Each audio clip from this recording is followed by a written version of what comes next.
আসছে ঈদুল আজহাকে সামনে রেখে দেশের বিভিন্ন পশুর হাট ও খামারগুলোতে যখন কুরবানির পশুর বাহারি নাম নিয়ে চলছে আলোচনা, তখন নারায়ণগঞ্জে সবার নজর কেড়েছে ব্যতিক্রমী এক মহিষ।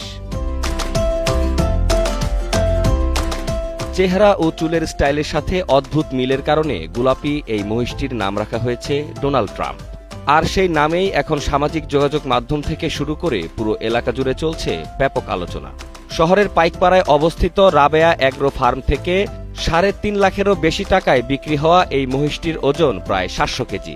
বিরল অ্যালবিনো জাতের হওয়ায় এর গায়ের রং গোলাপি আভাযুক্ত সাদা। এটা একটা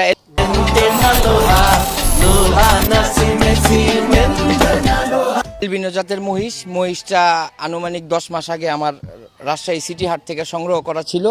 আপনারা ঘুরে দেখছেন আমার এই রাবে অ্যাগ্রো ফার্ম। তো আমি অ্যাগ্রো ফার্মে প্রতি বছরই আমরা গরু, মহিষ, ভেড়া, ছাগল এগুলো বিক্রি করে থাকি। তো সেই পার্সপেক্টিভে এগুলা কিনা। তো এটা কেনার পরে কি হয়েছে, ওর চুলগুলার কারণে, চুলগুলা সামনের দিকে ঝুঁকানো, এই কারণে আমার ছোট ভাই শখ করে ওর নাম দিয়েছে ডোনাল্ড ট্রাম্প। তো এই নামটা সবার কাছে অনেক পছন্দ হয়েছে, তো মানুষজন আসে দেখে। এটার ওজন বর্তমানে আছে 700 কেজি।